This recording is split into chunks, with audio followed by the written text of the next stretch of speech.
Hello and welcome to Alpha Anywhere's demo and Q&A webcast. I'm Dave McCormick, VP of Products and Services here at Alpha Software, and I am super excited to present the team over at Start Software. We're going to be doing a teardown of their on-time care, which I've been told is a supercharger app for the medical system. I was told that by Robin. It'll be up to you to decide whether or not it's really a supercharger or not, but I'll tell you, it is a super cool app.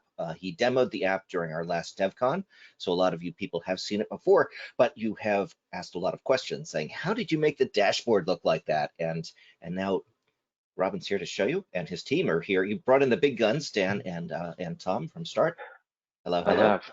I have exactly that. So let's get started. As always, if you have questions, go ahead and type those questions into the questions box of the GoToWebinar control panel. Also joining us today, Sarah Mitchell, Head of Documentation, as well as Dion McCormick, no relation, our Supreme Solutions Engineer. So let's get started. Robin, I can see your screen, so we're ready to go. And can I ask you guys to drop off camera because it makes for a better video presentation when we get the recording at the end. Yeah, sure. Me too. That's my reasoning for it, but that's just rude. That is really, really rude. I'm sorry. Thank you. There's no need for that. Does that look better? Does that look better, Dave? It looks terrific. Thank you very much. Yeah. Okay, so Dan and Tom, you might just want to mute, I think, while I'm talking, and then we'll. I can do that as well, so I wouldn't worry about it. Yep. Okay, cool. If you can, just keep me on and then swap to Dan in a moment. So great to speak to you all. Hope you're having a good day. So this has come out of a presentation that I did for DevCon about our on-time care app, and we were deluged by emails afterwards, which was lovely, from people saying, "Hey, that was cool. How did you do that? That doesn't look like an alpha app. That doesn't look like a database app. How do you build this screen? How do you build that screen?" So Dave suggested that we put this webinar on today, where we're going to tear down some of the key features, some of the cool screens we've got on on-time care. So you've got the benefit of three of us today. As Dave says, I've brought the big guns out for this webinar today. I'm going to do the sort of student level. Dan's doing the engineer level, and Tom is full on wizard mode. And if you stay to the end of Tom's presentation, good luck, because Dan and I have heard it today, and he lost us. But hey, Tom is doing some seriously cool stuff with JavaScript and CSS and WebSockets and having a great time. So I do hope you can stay to the end of the webinar, because even if you don't remember everything that we say, or to what Tom says in particular, hopefully it'll inspire you to try some of this for yourselves. We've got our email addresses there on that front screen. It's fine just to contact us afterwards, no problem at all. If there's something that you want to get in touch and talk about, we'd love to hear from you. You've got a chat window in your GoToWebinar thing. If you want to put questions in there, that'd be great. And Dave, you'll interrupt us, I'm sure, if there's any questions that pop in. I sure will. Cool. So let's have a look. I'm going to give you a quick introduction to what on-time care is, so you know what we're talking about. I'm very lucky. I've got a Tesla Model 3. I don't have the model, though, that can have ludicrous mode, but I think on-time care is like ludicrous mode, or a supercharger for a medical business, for a medical practice. That's what on-time care is. I'm going to show you very briefly what it is. Then I'm going to show you what main controls we've used to build it. And essentially, this is a bit of maths for you. On-time care equals lists plus control bars plus panels. That's basically how we've built on-time care. So if you're an alpha developer and you've joined the webinar today, you'll understand what I'm talking about, I hope. I'm going to run through what a list is, just so that everybody's on the same page, because if you've been in with alpha development for a long time, you might still be using, for example, grid components primarily. We love grids, I love grids, but lists are definitely the future. And lists, I'm going to show you how to set one up, where we've used them in some sort of basic ways in on-time care, and then Dan and Tom are going to show you how we've really maximized what a list can do to build what is a very cool app indeed. I'm going to show you a couple of setup screens. Dan's going to show you the online booking feature in on-time care and how we built that. Tom's going to show you the room screen. That makes it sound boring. My goodness, this is not boring. This is really exciting stuff. And Tom, like I say, will be in full-on wizard mode. If there's anything else you'd like to see and we've got time, we'll be able to cover it off. And I guess we might have Q&A at the end or something. So Dave, that'll be over to you. So let me show you on-time care. This is on-time care. You can still see my screen okay? Yep, Cool. even the So video's coming through. Although ex excellent. Oh yeah, that must be straining the internet, it I is guess. straining, but you had mentioned that you like to do these on your websites, and I think it's really much more effective than a hero background. I'm just putting that in Yeah, there it is. before We the do call. it. Most of the alpha systems that we build have got a video background playing. It's really easy thing to do, and it just makes it look so much better in a demo, if nothing else. So on-time care sits alongside the boring record-keeping system that a medical practice will already own. So if you think about your own doctor or your own dentist, they will have a system where they store your name and address, they store all of the drugs that you've been prescribed, all of the treatments that you've had. That system, and I guess many of the participants in the webinar today are from the US, also the invoices that you may have received or your insurance company may have received. Of course, over here in the UK, it's all free. Perhaps not quite as good, but it's at least it's free. So this system sits alongside that boring record keeping system, and this system really makes a medical business sparkle. And if you think of a medical practice, a doctor's surgery or a dentist's surgery, just as a business, the patients, of course, are the customers. So what this system is all about is customer retention, customer satisfaction, making sure that customers tell other patients, the customers tell other patients and say, hey, this is a really cool doctor's surgery. You get text messages, you get updates, you can book consultations on your phone. You're really connected to your medical data. So that's what on-time care is all about. It's a companion product, sits alongside a record-keeping system. It runs in a web browser. It's a cloud-based system. It's a SaaS-based system, so people can sort of sign up and use the system.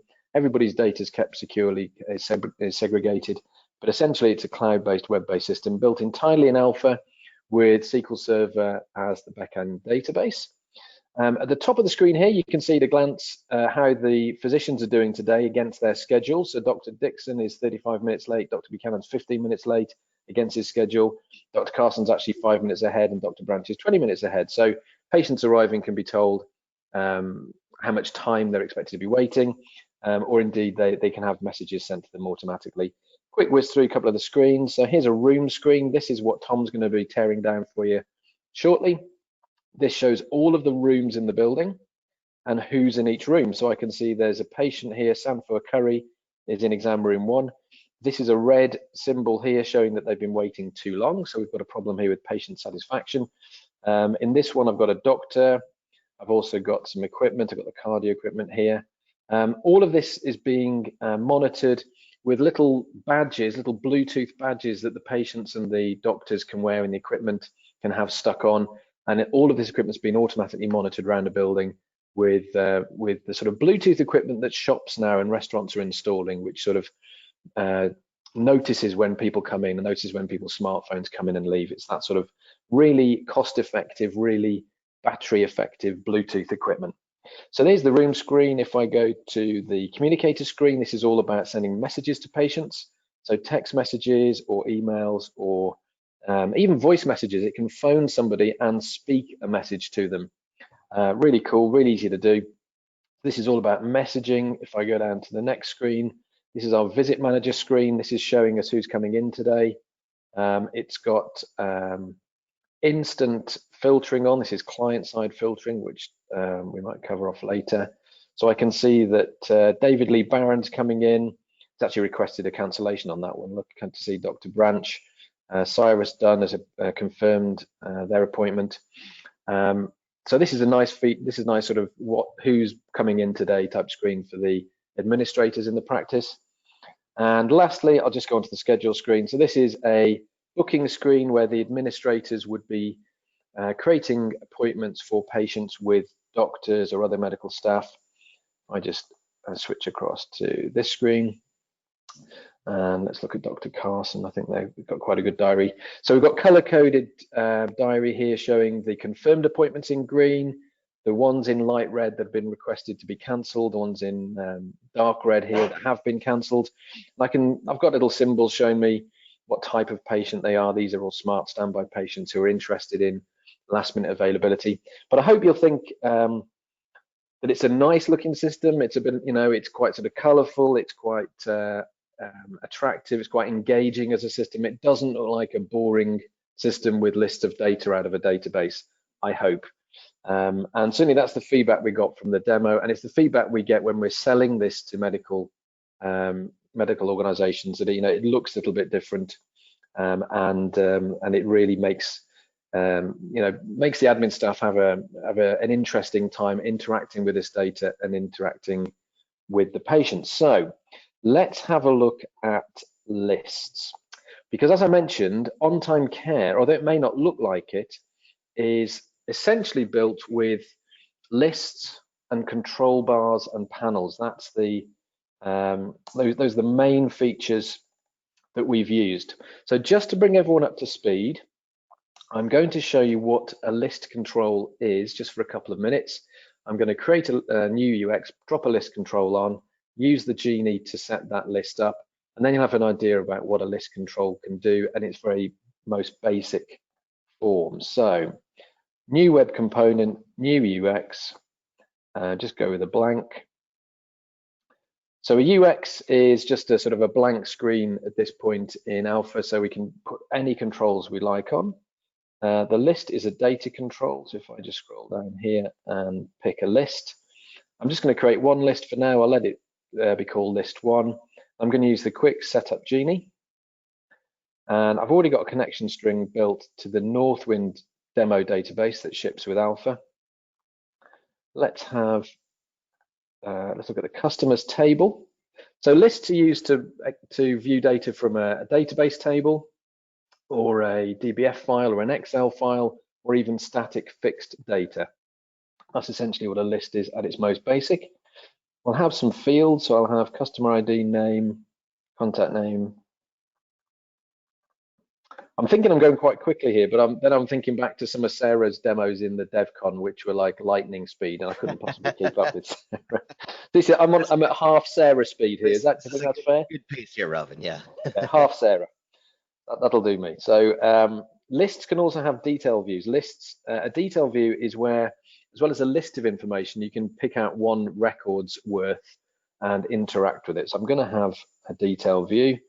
I'll have a search part as well, so we can actually search for information in our customer database table. I'll just say we're going to search for contact name, and using the little wizard, the Genie, that will actually do the job. It's dropped the list on, which is this control here. It's also dropped some controls on for the search part, and it's dropped the controls on for the detail view part, and some buttons so I can save my data away. So let's have a look. I think that took less than a minute to set up. Let's have a look what it's built for us.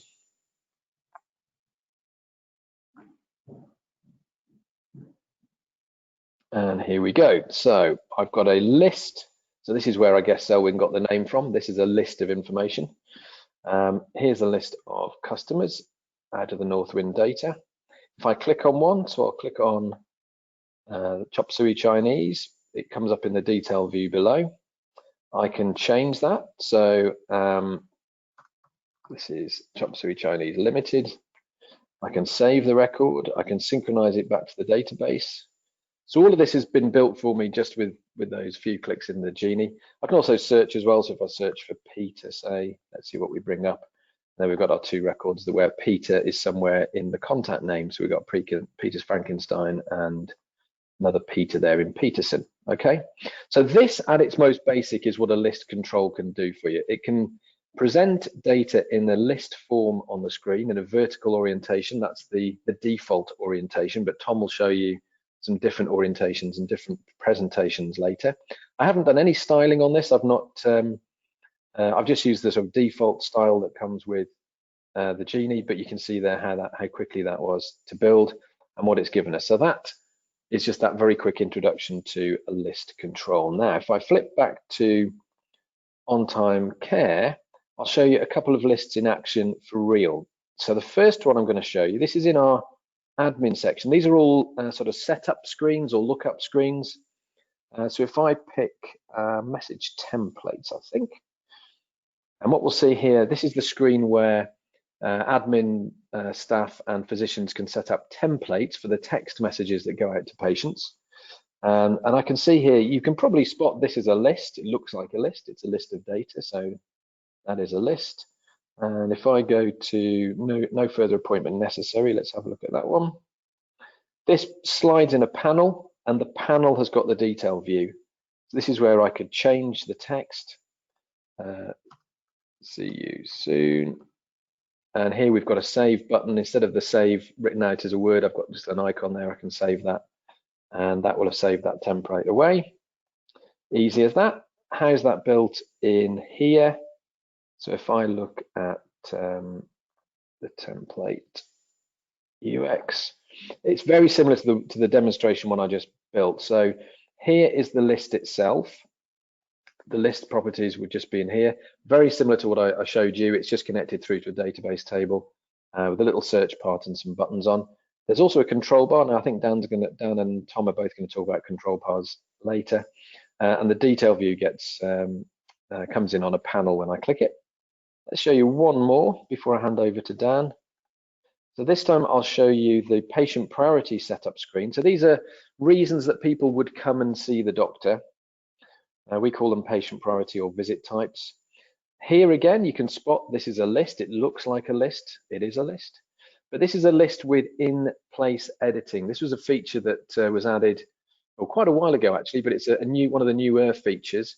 Selwyn's carried on building on the in-place editing, and in fact, only last week added some new features to help with validating fields. But essentially with this, you don't need a detail view. So I can change a priority just by clicking on it. I can use these switches here to change data, and this is editing this data in place, it actually in the row. So I haven't got to click to bring up a detail view. I can actually edit the data in place. So that's a feature of a list, and it's a feature that we use a lot in our systems. So that's me covered off for the moment. I've introduced on-time care to you, I hope, and you can understand roughly what it is. By the way, if anybody watching the webinar has works in a medical practice, has family members that work in a medical practice, we're actively selling on-time care now. The company you want to Google is Patient Innovations. Patient Innovations sell on-time care. So do get in touch if you think it might work for you. It works for hospitals, medical practices, doctors, surgeries, dentists, anybody like that that's scheduling patients and interacting with them. So do get in touch. I'm allowed a free plug there, Dave. Is that okay? And would like to have their office or practice supercharged. I believe. Thank you. And put into ludicrous mode. Yeah, absolutely right. Put into ludicrous mode. Yeah. So I've introduced. I absolutely love the idea. I mean, I wait so often at doctors' offices, and if they already know ahead of time they're going to be behind schedule, the whole notion that they can send me off a text and say, "Hey, would you like to reschedule?" or just know that I could come in 20 minutes later, maybe go have lunch or something, is astounding. Absolutely, yeah. It's such so much less it's time wasted. Yeah. Absolutely right. It's such a big saver. So I've introduced that to you. I've shown you what a list is in case you haven't used one yourself before, and I've shown you a couple of places in on-time care where we're using really just a basic list with a little bit of form, with a bit of styling, really, but nothing special about these. But I'm going to hand over to Dan now, who's going to show you our online booking facility. So this is where new patients to a practice can schedule an appointment straight off a website, and Dan's going to show you how it works first of all, and then he's going to show you exactly how we built it. Super cool. All right, so Dan, I'm going to go and make you the presenter. Just find you here. Great stuff. Thanks, Dave. And there you are. Make presenter. So you're going to see a dialog box, and in that dialog box, it's going to ask you if you want to share your screen. Awesome. I've got that now. So hopefully, and there it is. I'm looking at the one which says TelfordFamilyMedical.com. That's the one. That's it. Perfect. Thanks for that, Dave. So as Robin said, I'm going to talk you through our online booking system in on-time care. So what I've got up in front of me at the moment is a fictitious medical practice, which we've set up. So we use this typically for demos, so Telford Family Medical. And I'm going to talk you through the process of how to book in an appointment if you're a new patient. So as you guessed, you probably click the new patient, click to book button. And what this is doing is loading up on-time care. And here we're presented with the first screen where we can select our symptoms. So this is where you can choose why you want to go visit your doctor, for example. So whether it's chest pains, COVID-19 concerns, whatever it may be. So I'll go ahead and select that and move on to our next screen. Now we're asking the patient if they have any special needs, for example. So if they have a wheelchair or if they need, for example, oxygen, anything like that. So I'll go ahead and continue here. And now we've picked our symptoms, we can choose the location that we'd like to visit. So as part of Telford Family Medical, there are a number of different sites. So as you can see, we've got these displayed on a map, but we've also got them in a list as well down at the bottom. So I'll go ahead and use Shore Family Medical, and you can see that's highlighting this site here. And now we've picked where we'd like the appointment, we're presented with a list of the physicians which we can see. So we've got a list of physicians here, and conveniently we're showing the next available appointment for each physician. But if that doesn't suit you, you can then click the view other available dates button, and what this is going to do is load up a calendar view to view the physician schedule. So as you can see, Mr. Dixon here is extremely busy with nearly 300% capacity on some of the days. So we'll give him a break and we'll go ahead and try and book an appointment on a less busy day. So I can select the day I want here, and then this presents all of the time slots that I've got available. So I'll go ahead and pick 9:36. And that's it, I'm done. All I need to do now is enter in my details. So these are the patient details. And then at the bottom, we've got an overview of the appointment itself. So we've got an appointment with Dr. Dixon on the 11th of 24th, 2020 at 9:36, located at Shore Family Medical. So I'm all happy with that. I'll go ahead and confirm the booking. Now what this has done is two things. It's booked the appointment into Dr. Dixon's calendar, but it's also sent the patient a text message, and that's basically asking them to confirm if they're happy with that appointment to go ahead. So there's two things going on there. So that's the full process of the online booking system we've created. So what I'm going to do is just go through each screen as we did before, but go into a bit more detail on how we've constructed these. Cool. So I'll close this down and jump back in. So as I was going through that, you probably had an idea of what you were seeing on the screen in terms of alpha controls. And what we've got here is a panel card with a control bar in the panel header. So this is the title and the navigation. And then underneath, we have a very basic list control. So nice and simple stuff here. And once we've selected our option on the list, we'll use our control bar to navigate to another panel card. And again, same as before, we've got a control bar in the header up here. And then this is actually a list control. So touching on what Robin mentioned earlier, this list actually has in-place editing enabled. So rather than having to have a save button, we can just go ahead and select any special needs that we have, and that will go ahead and store those straight away. Moving on to the next panel card. So this is slightly different. We've got a control bar on the header again, as we did on the other two, but we've also got a map showing on this one now. So there's a map at the top, and then we've got the list control below. So it's slightly different layout. I'll jump into that shortly on how we put that together.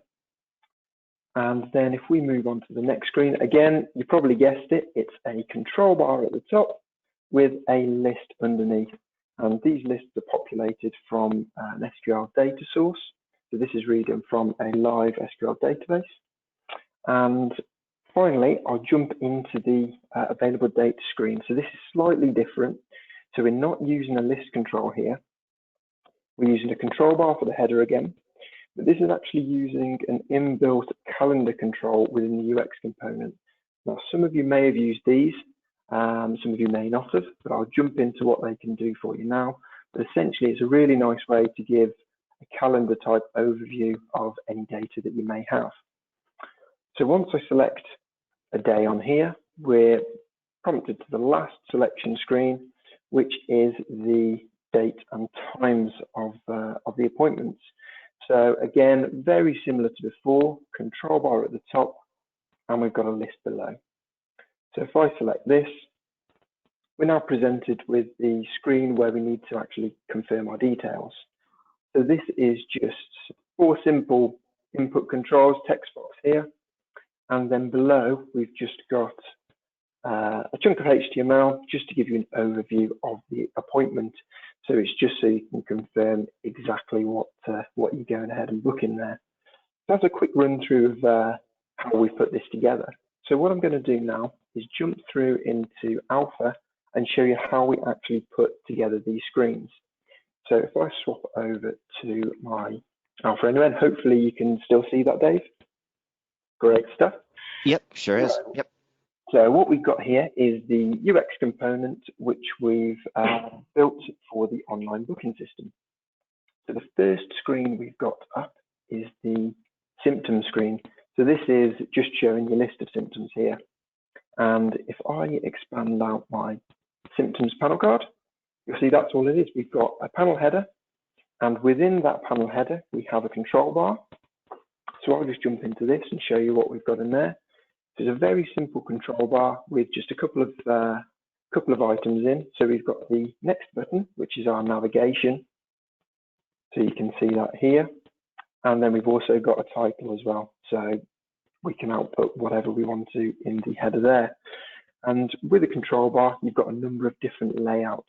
In this particular instance, we've just got the one layout, but you can add a number of different layouts depending on screen size, for example. So if you're running this on a mobile device, you might want to show less things or show a hamburger menu, something like that. But in this particular instance, nice and simple, just a title and navigation button. We then move on to the list itself. So as I mentioned earlier, this is a list control populated by a SQL data source. So we're just selecting a number of fields from an SQL database we've got here, and then we're just outputting the list using the free-form templates within the list. So those of you that have used lists before, you're probably familiar with the free-form template and the client-side templating. And essentially what this is just a way to display the data within a list. So you've got a lot more control over it. So all we're outputting here is the factor name, and this is just the field in our database for the symptoms. And then we're also outputting the icon as well on screen. So if I flick back over, you'll see that we've got this here. So that's the symptom screen. So we'll move on to the special needs screen and show you how that's done.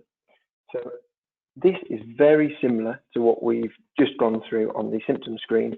It is a panel card with a control bar header and a list for the actual special needs that we're outputting on screen. So I won't go into the control bar because that's pretty much the same as what we had before, but the special needs screen is slightly different. So rather than populating this from an SQL data source, we're actually using a static data source for this one. So the special needs will always be fixed by us. So we've just output these as a static list of items, as you can see. So these are corresponding to the items we've got here. But with this list, we've actually added in group breaks. So in the list properties, again, some of you may have used this before, but we have group break definitions in here. So we can break the data in the list up into certain groups. So you'll see that we've got the special need group here, and we've listed all of these, and then we've got the patient preference as well. So this is just one list control, but we've got the groups input in here as well. And again, we're using a free-form layout, but we're using a bit of client-side templating in here, so we can check if the special need is smart standby, then we're going to actually inject another bit of HTML into the list. So this is really powerful when you start using this for a number of different things. And Tom will go into that in more detail when he talks you through the room view screen. But as a basic example, you can see we're saying if the special need is smart standby, which it is here, then we've injected this bit of HTML into the list row, as you can see. So you can imagine this can become really powerful, and you can customize your list no end with these sort of methods here.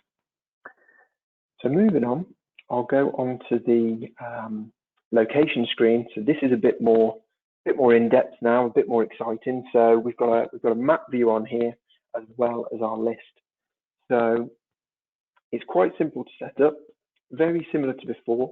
We do have a We do have a panel layout this time rather than just a panel card. And within the panel layout, we're broken down into 3 sections. We've got the header again. So that's the same as before. We've got the control bar with your navigation and your title. But then we've got 2 panel cards in here. So we've got the map panel card, and we've also got the locations panel card. So if I bring up the screen, this map here is one panel card, and this list down here is the other panel card. Now, the way we've done this and shown both panel cards on the same screen is we've used what's called a panel layout. Now, these are really cool. You can essentially use these to show numerous panel cards on the same screen using the docked panel display method. The layout flow direction.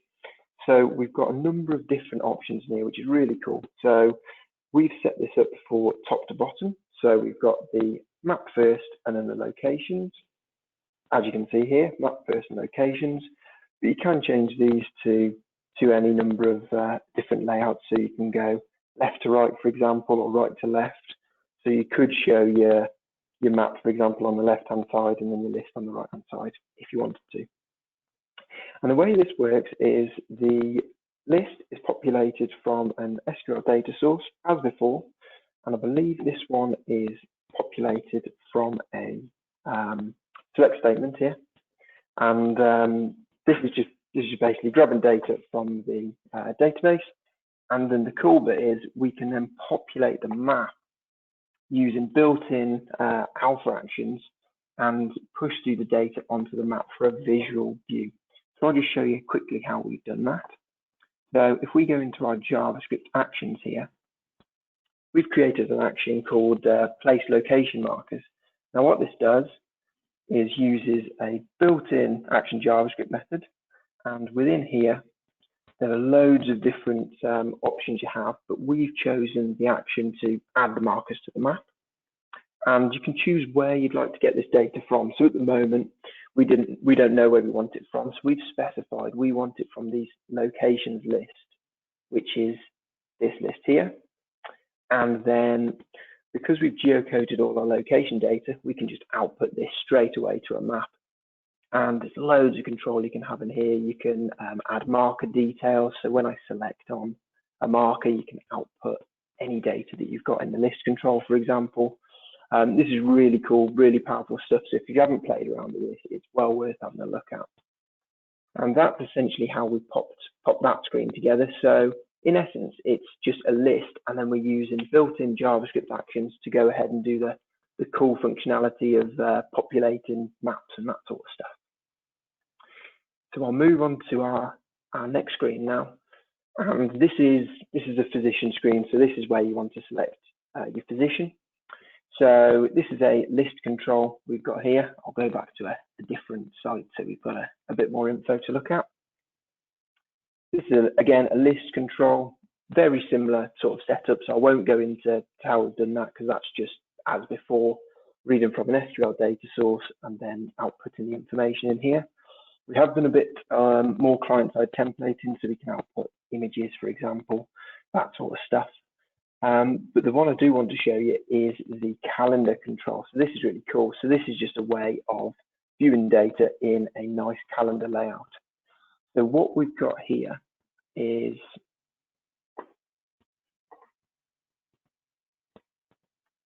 a calendar control here. So this is a built-in control within a UX, And we've essentially built a JavaScript function that can push data to this. So we populate a list based on the position of all of the appointments that they have. And using that data, we can then work out how busy or how quiet that particular physician is on certain days. So we've done this using a JavaScript function here. I won't talk you through all of this because it does get quite complex with some of the calculations. But essentially, we're reading data from a list, and based on that information, outputting that data onto a calendar, so it's a nice visual view. And then once we move on, it's back to the normal tactic of control bar and a list. And then finally, we've got the last screen here. So this is slightly different to what we had previously. So we've got text box controls at the top of the panel here. So these are just unbound controls we've got up here. And then we've got a static text control, which we're just injecting some HTML in to output the nice confirmation on the screen. So that's the quick run through of the new booking screen. So I think I've covered everything there, but I appreciate if you've got any questions, feel free to ping those through in the chat window. But I think that's everything from me. So yeah, I'll pass over to Tom and he can jump into some more complex stuff for you. Sounds good. Thanks very much, Dan.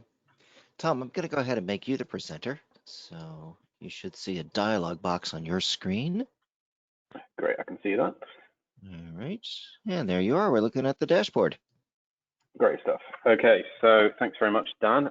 Cheers for anyone who's still stuck with us. I think pretty much everybody has actually, so that's pretty good going. They're all still here. We'll see what happens at the end of your session. Just watch it drop off now. Pressure's It's all on. gonna fall downhill from here.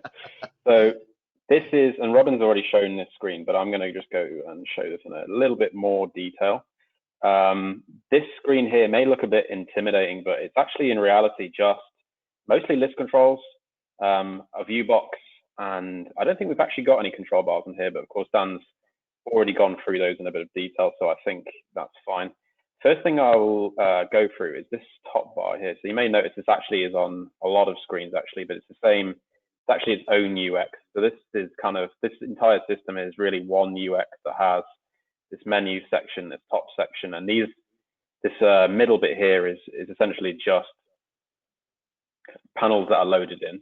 There's a panel card and it just passes in UXs. So this top bit here, essentially what this is showing is, we talked about all these doctors we have. This is showing who is actually running on time, who's running late. We talked about Dr. Dixon before, and and how double booked he is. He's also running 35 minutes late, so I get the impression there's going to be a lot of unhappy patients on that one there. But I'll show you how this one works. So this is actually a list, and it doesn't look like a list. I'll grant you, you'd probably instinctively look at this and think, oh, this is a control bar, because these are buttons, these are buttons as well, but it is in fact a list. So I will show you how that works right now. So this is the list. I've already opened it because I don't trust latency issues when I'm 4,000 miles away from my database. So the first thing you'll notice is it's just based on some SQL. So this is just a select statement right here. And Robin already talked about earlier how normally the orientation on lists is vertical. And I suppose in the majority of times that will be the case. In this list, however, we're actually using a horizontal layout. So you get the options when you do a list to have a horizontal layout, vertical layout, or you can use snaking. And we'll talk about snaking a bit later on because that's to do with the actual room stuff. And I'll just wait for a second. It is that latency issue I was just talking about has reared its head. Never mind. Yeah, been working perfectly all day, and of course it does it when I'm showing everybody else. There we go. Yeah, there we go. Give it a sec. That's all.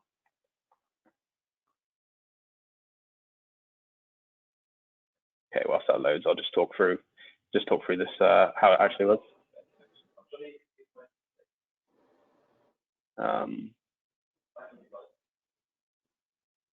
You think so?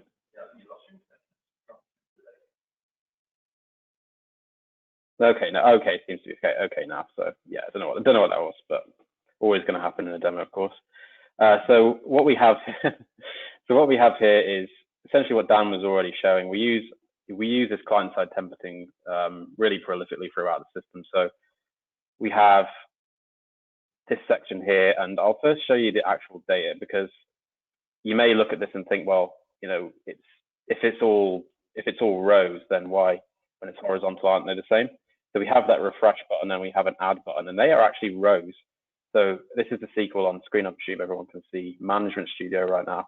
And we have, at the start of our actual SQL query, we have these 2 rows here, which essentially are almost like blank rows, and we're using them essentially just to create rows that we can then pass into our templating. So you can see on this first row, we've got refresh button. A second row, we've got add button.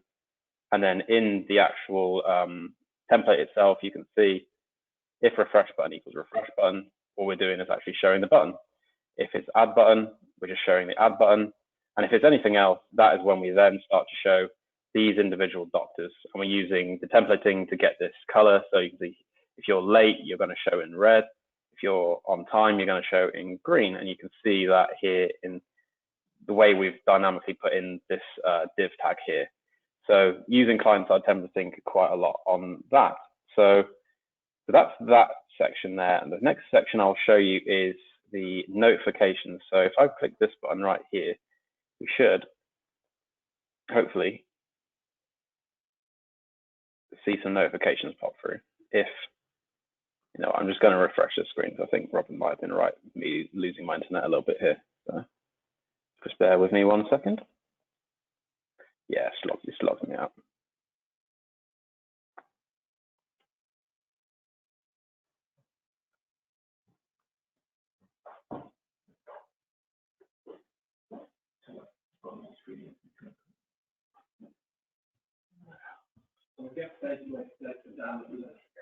Yeah, actually, Dave, could you make Dan the presenter right now? I think we're going to move on to Yeah, his sure can. screen. Yeah, just cause it's playing up for me. So Okay. I'll do that right now. So Dan, you should see a dialog box on your computer. And there we are.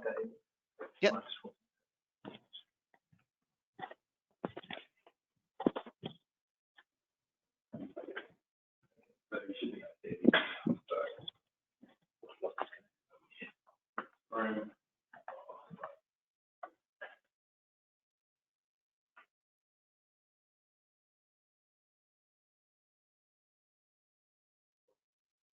That's looking promising. Okay, right. I'm glad I wasn't doing this webinar. Really good. So we've got this notification section here, and I'll just show you a nice bit of functionality added to this, which is a really nice way of filtering this very quickly. You'll notice we have here. Actually, can I interrupt you guys for just a moment? Your audio isn't coming through that well, so I don't know if you were using a built-in or a headset or something like that, or what it. And I mean, I can move over to Dan's audio. That might be the thing. If you move over to my audio, Dave, me and Thomas swapped headsets now. So yeah, if you jump onto my one, that should be okay. All right, excellent. So you need to unmute Dan, because you're muted on your side. Oh, there you go. Nice. All right. Am I coming through a bit better there, Dave? Much better. All right. Great. All systems go. Thanks. Hopefully that'll be the last technical glitch. Come on. So yeah, so what I was saying here now, we have this here, it says new patient Dan Darkin has just booked in to see Anthony Dixon on this day. So, but the nice thing about this is, as you can see, when I hover over Dan or Anthony, we're actually getting this kind of link here. You'll notice if I click on Dan, what it's actually doing is it actually searches the list for any other content that has Dan in. So if I click on Anthony, we can see it's filtering everything for Anthony. I can also click on Echo, it'll show me everything for Echo. So that's kind of a nice way of very quickly getting to wherever we want to get to on here. And let me just open up Alpha and I'll show you how we do that.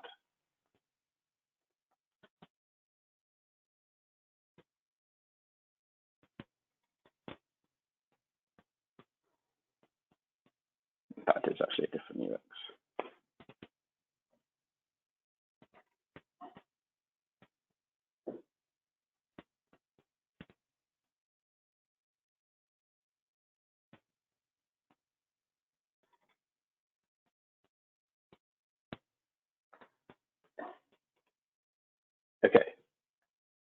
Just wait at the top.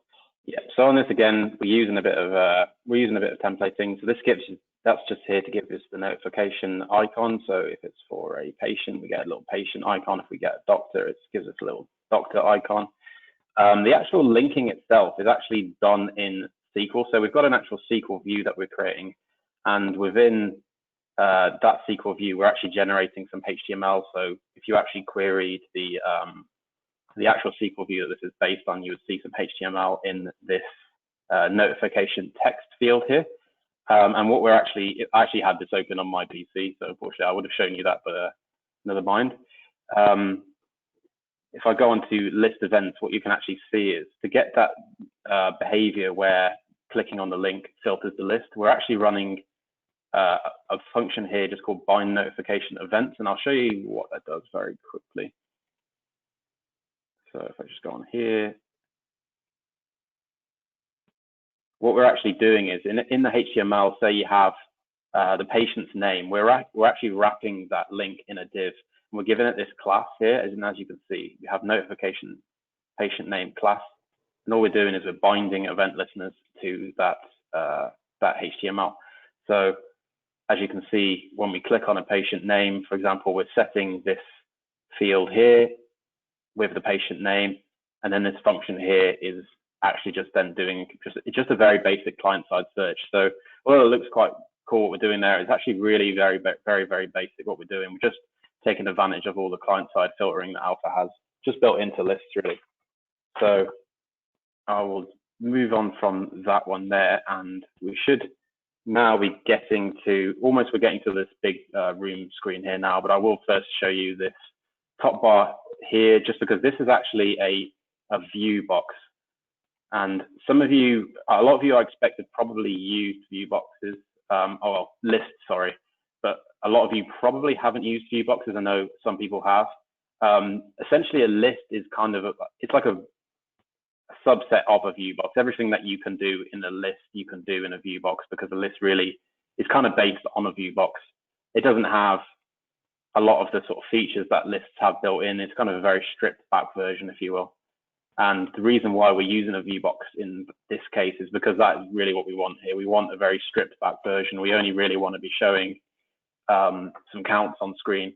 That's what we really want.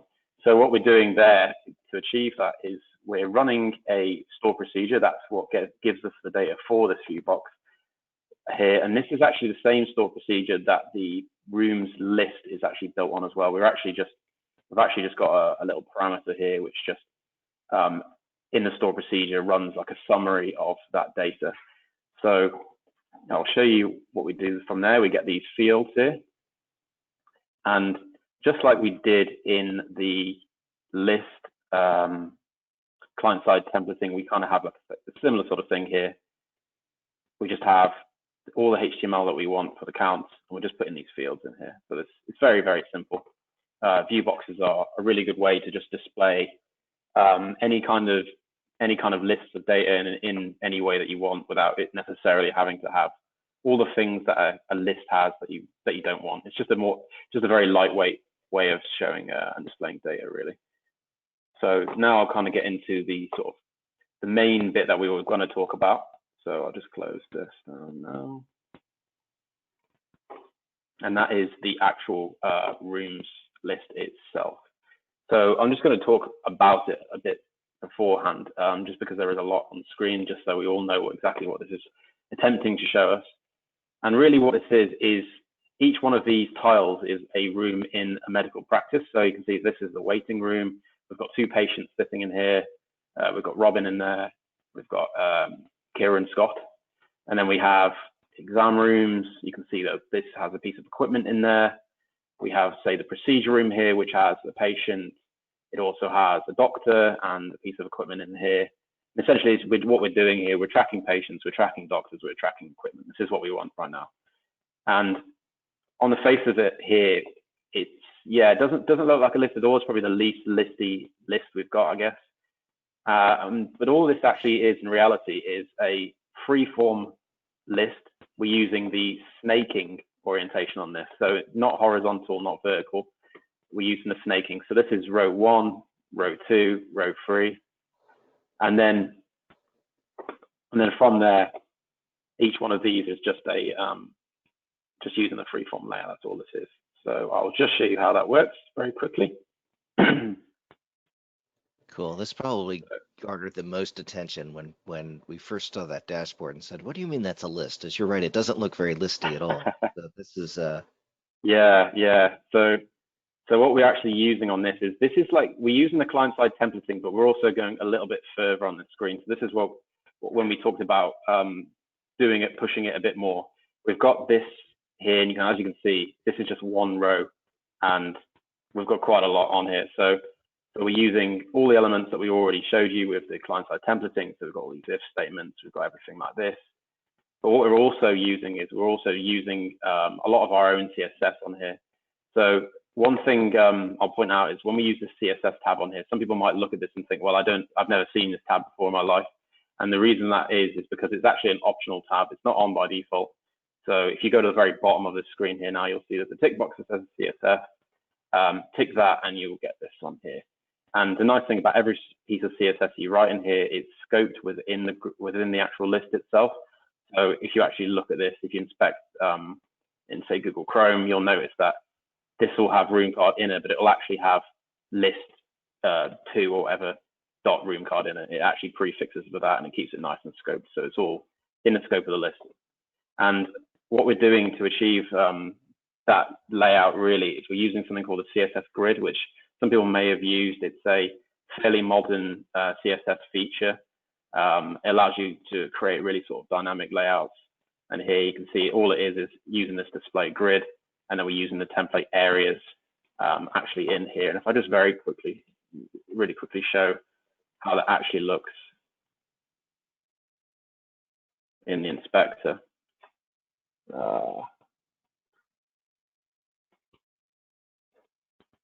You'll see if I hover over room card inner, you'll see how we have this sort of invisible grid that Google Chrome has drawn so for us. those are just cells in a grid, in a CSS grid. That's right, yeah. So Cool. we're using a CSS grid to structure this exactly how we want. So we're using a combination of CSS grid and Flexbox.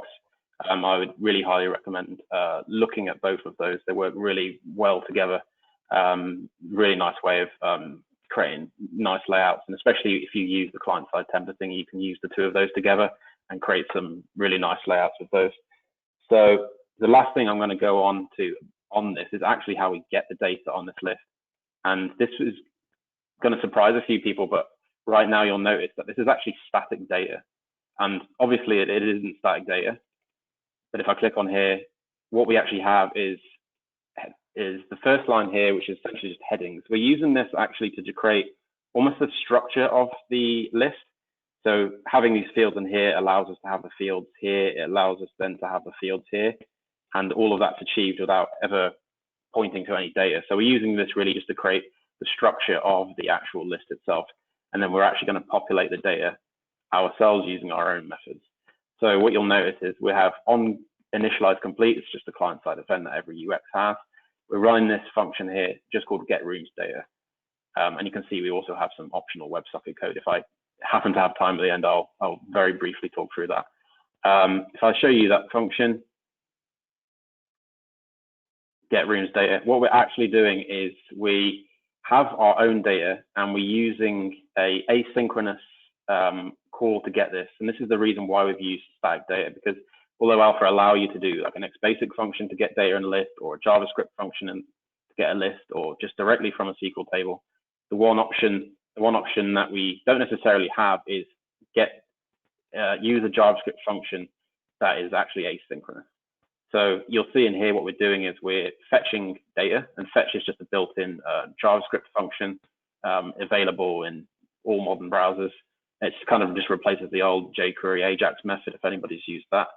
And we're basically getting the data from there, and then we're running our own method here to populate this rooms list. And you might think that's a bit overkill, and for the vast majority of lists, I would completely agree with you. But obviously, we're doing so much on this here, we want a little bit more control over what we've got. And the reason why we are doing that ultimately is because although this kind of looks like one record per cell, this is actually 2, because you can see there's 2 patients here. That's 2 rows in our SQL database, but it's actually only 1 row in our list. And then what we are doing in this actual JavaScript function is we're taking that SQL data and we're using JavaScript to actually transform that into the exact structure that we want, just because you are limited a little bit in SQL as to what you can do with the data. Data in SQL is very flat. And say we have 2 records for 1 room, we want to combine those records. And a very nice way to do that is, for example, I'll show you how we construct, say, patients, put those into 1 room. It's just this bit here. So you can see here, patients is 2 rows here. We're just using the filter and reduce methods here. So essentially all this does, it gives us all our patients, and then reduce puts this into one single object. So these are just array higher order functions. They're just a thing built in to JavaScript the last few years. They're really useful, but it allows you to essentially take arrays of data, transform them any way that you want. And the nice thing, obviously, about this is once we have an array, and we have this array in exactly the form that we want, we can populate a list with that data, because Alpha has built-in methods to do that. So I'll just show you that last bit, and I think that'll probably wrap it up from me, because I can probably talk on this screen for, I mean, we barely scratched the surface on this one here, to be honest. So if I just show you the list object. Yeah, there you go. It's here. There it is. So we're getting a pointer to the list. We're then populating it with that data, which we've taken and used JavaScript to manipulate and reconstruct in the exact way that we want there. So the last thing I'll very quickly talk about, is not in any detail at all, is that this list here does work with WebSockets. We use a library called socket.io to achieve that. And if anybody else is like really interested in talking about that, then I would probably suggest dropping us an email, just because we're probably out of time on this webinar now. So yeah, I think that's it from me. Sorry, there's been quite a lot to go through, and sorry for the technical issues, but I suppose these things happen, don't they? So This is fantastic. Wow, thank you so much. So you were saying, back to the WebSockets thing, there's a library called Socket.io. Is that the one that you use? Is that? Yeah, so it's got a 2 components to it. It has a Node.js server-side component. It has a client-side JavaScript component. We're using the client-side one here. We've actually written our own a piece of software separately, a whole piece of software actually just for this list, that works with the Bluetooth beacons that Robin talked about. That's just written in Node.js and hosted on Amazon. So. Oh, fantastic. Great. Cool. Let me see. We've got, looks like about 2 minutes left. So I'm going to try to get to a couple of questions. We won't get to them all.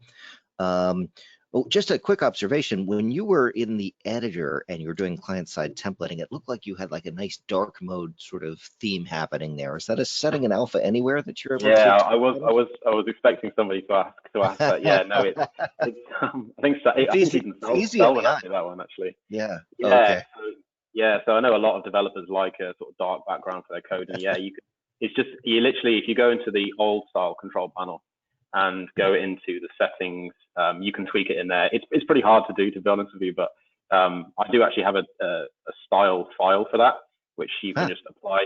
So if anybody really is interested in that, if you drop me an email, fantastic. I'll show you how to apply. So you can email directly, or for people on the call, if you send an email to guides, GUIDES @alphasoftware.com, any questions that you have for any of the people here on the Start Software team, I'm happy to get it out to them. All right, 1 more minute, 2 questions. The first one is about the calendar control, but that one you answered. You're actually using the standard out-of-the-box calendar control, and you've done some improvements to it, it looks like, in terms of getting our manipulations to it, but that's good. The other one is, your app is able to call someone and speak a message. Is that correct? Saying like, hi, you've got an appointment at 10 a.m. Here, I'll let Robin answer that one maybe. Robin, you're on mute, but I'll unmute you. Okay. Thanks, you got me now, Dave, yeah? Yeah, yep, thanks. Great. Yeah, so we use an API so that we can do various types of outbound messaging. So we can do text messaging, we can do emails. Obviously, there's lots of methods in Alpha to do emails, but we can also call the same text messaging API with a text message, but the API will then they'll call the person and speak that message to them. So it's very helpful if, for example, if you've got somebody that's sight impaired, there's no point in them getting a text message on their phone. Sure. But if they get a phone call and the message is read to them, then that will have the desired effect. Right. Terrific. And then one final question, and that is, you were talking about how data is segregated. This is a SaaS type of application, but you have data that's segregated. Are you using separate databases for this, or are you using the multi-tenant driver in Alpha to do the data segregation? We're actually using separate databases. There's a single control database that works, that handles various aspects of the information that runs across all clients, but because of the nature of this data, some clients want it to be in particular data centers. Exactly, yeah. So clients actually have separate SQL databases. Cool, thanks very much. Well, we're actually over time. Guys, thank you so much for presenting. This is such a very, very cool app. I really appreciate it. Thanks everyone who stuck around to the end, asked questions, and if you've got future questions, you can send them to guides@alphasoftware.com. Thanks again, everyone, to the group at Start Software and Patient Innovations. We hope to see the rest of you at our next Wednesday Alpha Anywhere demo and Q&A webcast. Thank you and stay well. Bye-bye. Cheers, Dave. Thanks, Dave.